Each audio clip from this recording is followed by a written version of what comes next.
Peace. Shalom. Hatap. Welcome back for Spring Training 8. Useless gene or not. Please don't forget to screenshot, as this is the last page of this very short chapter. And please, my good people, like, comment, and subscribe. Your feedback is greatly appreciated. Kearns and colleagues proposed that a cell under selection might be producing highly variable mRNA molecules if one such mutant transcript happened to code for a good protein. This might stimulate reverse transcription, immortalizing the mutation in the DNA. Patricia L. Foster, Annual Review Microbiology, 1993, page 15. In his book Genome, Matt Riley identifies the most common useless protein recipe in the human genome that is a threat to our health: reverse transcriptase, and an essential part of the genome of the AIDS virus. In the field of molecular biology, a reverse transcriptase is an energetic enzyme with two roles, or shall we say, two aliases. Also known as RNA-dependent DNA polymerase, the protein transcribes single-stranded RNA into single-stranded DNA. When using its second alias, the protein is DNA-dependent DNA polymerase, which synthesizes a second strand of DNA complementary to the reverse transcribed single-stranded copy DNA after degrading the original messenger RNA with its RNase H activity. Put simply, normal transcription synthesizes RNA from DNA, and reverse transcription is the reverse. Telomerase is also found in the human genome, and it carries its own reverse transcriptase, an enzyme with an RNA template for DNA replication that may be necessary for human horizontal gene transfer and other tasks. Matt Riley reports that an amazing 14.6% of our genome is comprised of line-1 sequences of letters that include a complete recipe for the protein reverse transcriptase. He asks, why is it there?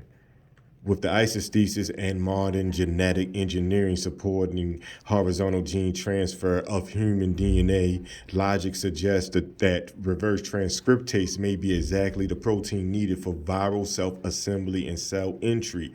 Accordingly, the central concern of an ancient Egyptian, early Chinese, and Navajo text is how human DNA can find a landing site on a cell's surface, building its DNA on the master chromosome, and replicate or realize itself as a quasi-hybrid being composed of organic and human viral DNA. What sets the scene for this biological quest is the individual's death, when DNA fragments hover between life and non-life, continuity and degradation.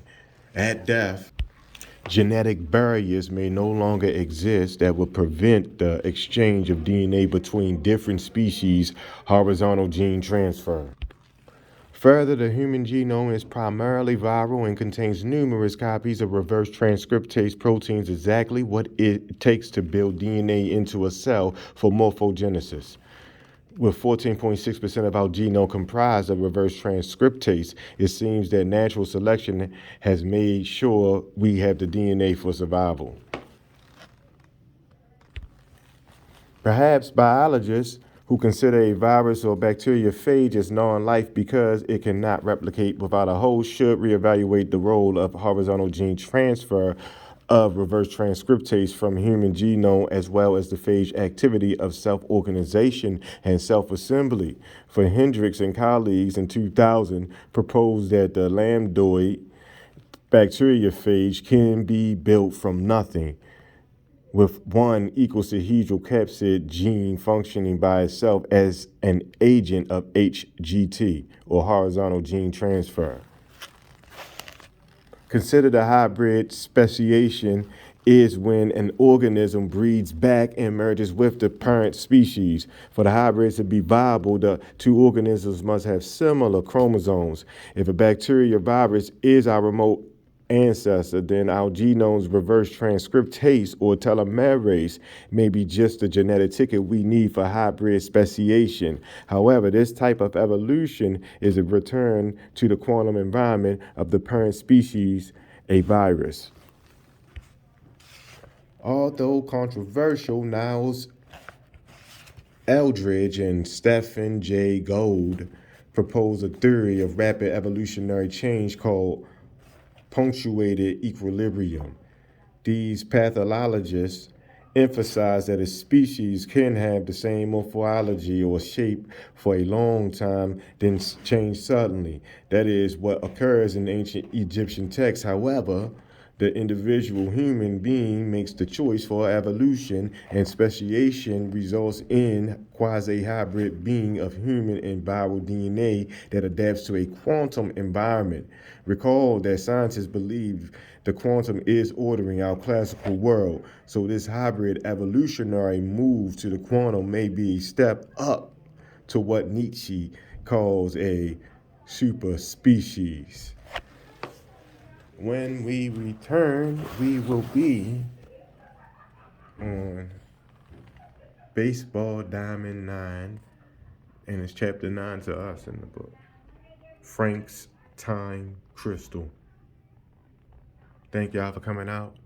God bless you. Good night.